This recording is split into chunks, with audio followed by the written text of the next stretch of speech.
Hello hi అండి, అందరూ బాగున్నారా? Very good morning. ఈరోజు చూపించేది పెసర పునుకుల కూర. అది తయారీ విధానం చాలా సింపుల్ అండి. ఇలా ఒకసారి చేసుకొని చూడండి, చాలా టేస్టీగా ఉంటుంది. చాలా అన్నంలోకి చాలా బాగుంటుంది. కాకపోతే ఏంటంటే పెసర పునుకులు వేసేదే కొంచెం టైం పడుతుంది. ఇలా కర్రీకి చాలా సింపుల్ అండి. ఇలా ఒకసారి చేసి చూడండి. మీరు పెసర పునుకులు చేసి చూపించలేదని అంటారు. నేను పెసరట్లు వేసానండి. దానికి మిగిలితే పప్పు కొంచెం గట్టిగా ఆడుకొని పునుకుల కింద వేసుకున్నాను, అంతేనండి. సేమ్ పెసరట్లకి నానబెట్టిన పిండేనండి. పునుకులు వేసానండి.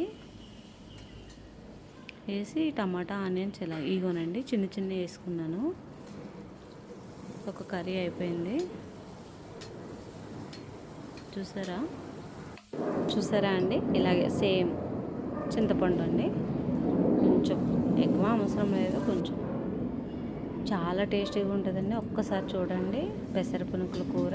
ఒక్కసారి ఇలా మిగిలిపోతే పెసరపిండి పెసరట్లకి నానబెట్టాడు, కొంచెం ఎక్కువ నానబెట్టుకుంటే కూర కూడా అయిపోతుంది, టిఫిన్ కూడా అయిపోతుంది. చూడండి, ఈసారి వేసినప్పుడు మీకు పునుకులు వేయడం కూడా చూపిస్తాను నేను. నచ్చితే ఒక లైక్ చేయండి, ఫాలో అవ్వండి ప్లీజ్ అండి. మీ సపోర్ట్ నాకు కావాలి. నా కూర మీకు నచ్చిందా? ఇలా ఒకసారి చేసి చూడండి, చాలా టేస్టీగా ఉంటుంది. బాయ్.